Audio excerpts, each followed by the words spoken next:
Hola, soy José Pedro García, profesor del Grupo Rogle, y en este objeto de aprendizaje vamos a abordar una introducción a la distribución en planta, que en inglés y tradicionalmente en dirección de operaciones se conoce como layout.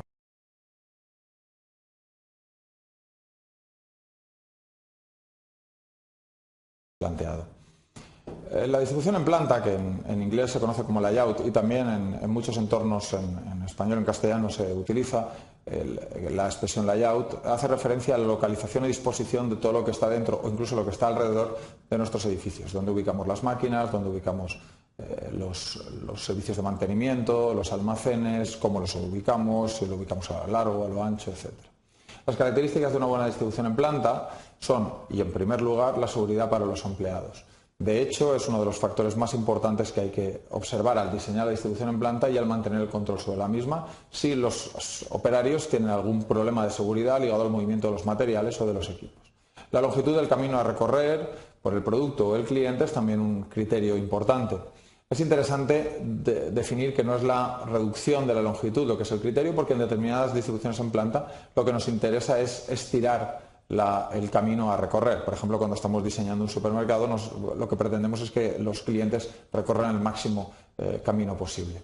La claridad de flujo, es decir, que sea fácilmente interpretable de manera visual por dónde van las cosas, hacia dónde van, es una característica muy importante de una distribución en planta, así como las condiciones de trabajo de los empleados, que no sea especialmente oscuro, que no sea especialmente luminoso, que no haya calor o corrientes de aire. La facilidad en la coordinación y el control, que está muy vinculada a la claridad de flujo, es un aspecto muy importante, así como la accesibilidad para el mantenimiento y la limpieza, especialmente de las máquinas. En ocasiones dejamos caer las máquinas en determinadas posiciones en las que su mantenimiento es muy complicado o su limpieza es muy complicada. Que el uso de los espacios sea de manera adecuada.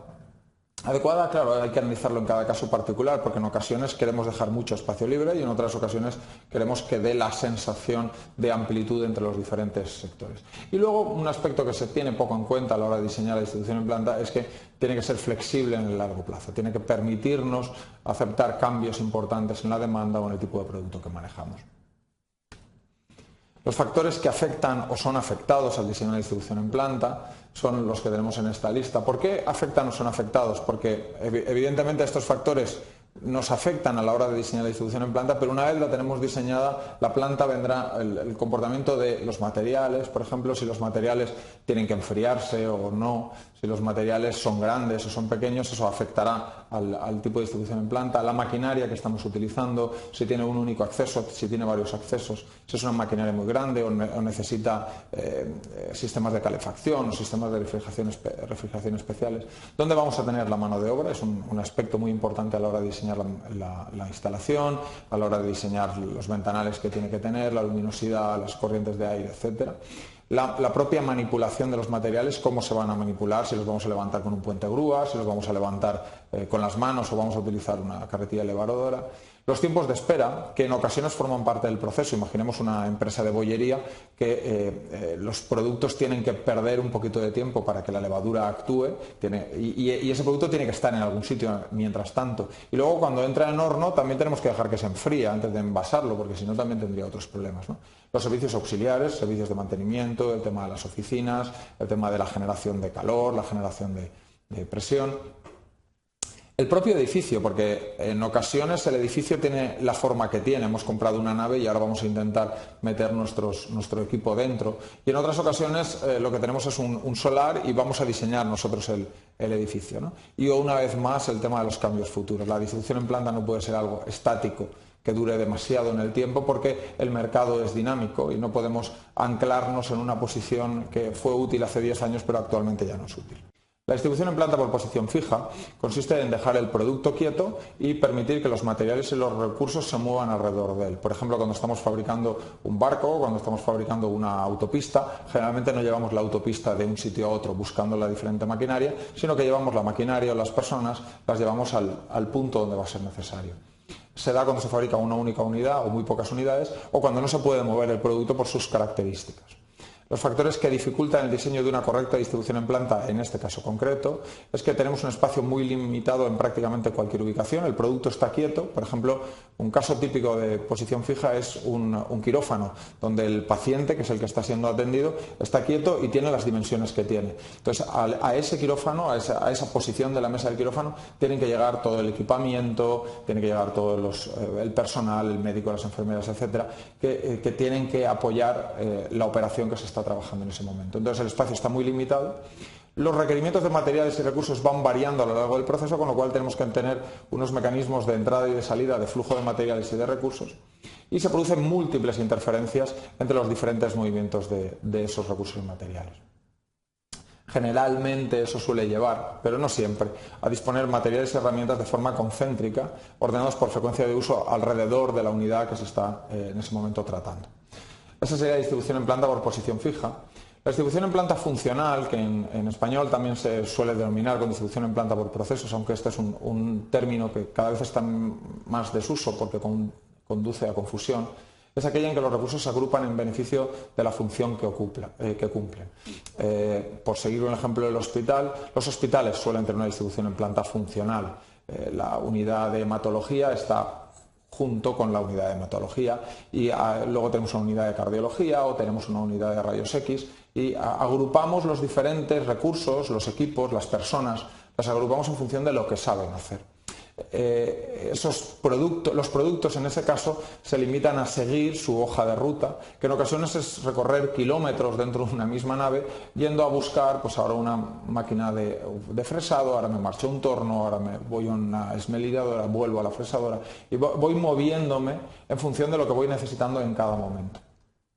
La distribución en planta por producto es la otra gran manera de ordenar los recursos, que es ordenarlos en función del momento en el que van a ser utilizados en el proceso de transformación. Y entonces lo que hacemos es mover el producto. Entonces, el famoso ejemplo de una línea de montaje, pero en general también se puede utilizar con otro tipo de estructuras donde vemos cómo el producto se va construyendo poco a poco. Por ejemplo, en la fabricación de tablero aglomerado se tritura la madera, luego se forma el bulto, luego se le da presión y calor, luego se corta y va siguiendo el producto. Las máquinas se han dispuesto de tal manera que el producto va a recorrer una línea recta e irá pasando de un sitio a otro, ¿no? Este tipo de distribución en planta se justifica cuando el volumen permitirá un alto aprovechamiento de los equipos, cuando la demanda es suficientemente estable, cuando el producto es relativamente estandarizado, es decir, la hoja de ruta no va a cambiar muy a menudo y los suministros de materias primas y componentes son adecuados y de calidad uniforme, de tal manera que funcionarán con el equipo generalmente especializado que hemos diseñado para esta distribución en planta por producto. Las distribuciones en planta hemos dicho que son por posición fija, que es por producto o es por proceso, pero podemos encontrar dentro de cualquier instalación mezclas de ellos. Por ejemplo, he dicho que un hospital tiene una distribución funcional, sin embargo los quirófanos, que se agrupan todos juntos y por tanto es una distribución funcional, internamente lo que tienen es una distribución en planta por posición fija, ¿no? Tenemos a veces dentro de distribuciones funcionales tenemos pequeñas líneas de montaje, que sería una distribución de producto o una distribución funcional, o en ocasiones teníamos empresas que tenían un flujo muy claro donde primero se hace la operación de prensado, luego se hace una operación de cocción, luego se hace una operación de embalaje, pero a medida que ha ido subiendo la demanda hemos ido comprando máquinas y entonces solemos colocar las máquinas pues unas al lado de otras, ¿no? Las que son de las mismas características unas al lado de otras, de tal manera que en global vemos flujo, pero también lo vemos compartimentalizado por funciones. Dentro de las distribuciones híbridas hay una muy específica, que es la que se conoce como distribución celular, que de hecho son muchos significados con el mismo significante.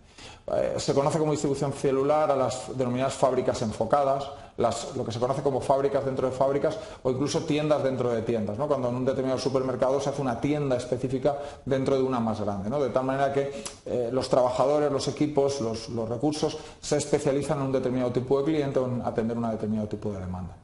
Un aspecto que está vinculado con la distribución celular es la denominada tecnología de grupos, que lleva a acumular máquinas. Básicamente se utiliza cuando tenemos una distribución en planta funcional y lo que hacemos es determinados productos, observamos que siempre siguen la misma ruta y compensaría sacar una máquina de aquí, otra máquina de allá y otra de allá para hacer una distribución en planta por producto, ¿no?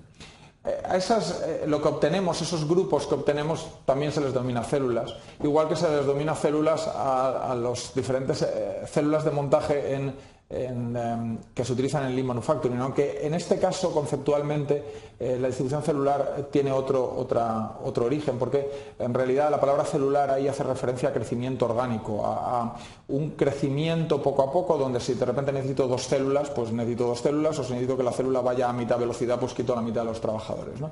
El concepto de distribución celular, muy utilizado en fabricación ajustada, es un concepto ligeramente distinto al concepto de tecnología de grupos o al de fábrica dentro de fábrica o al de células de fabricación flexible, donde están más orientados al uso efectivo de una herramienta, herramientas de alta especialización, que serían entornos donde coloco 3 o 4 máquinas que son multifunción, cada una de ellas, y un sistema de almacenaje automático y un sistema de robotización que lleva los productos de un sitio a otro, ¿no? De tal manera que el producto, que va a sufrir varias etapas, no recorre toda la fábrica, sino que un robot va alimentando las diferentes máquinas y va generando ese producto concreto. Eso serían las denominadas células de fabricación flexible.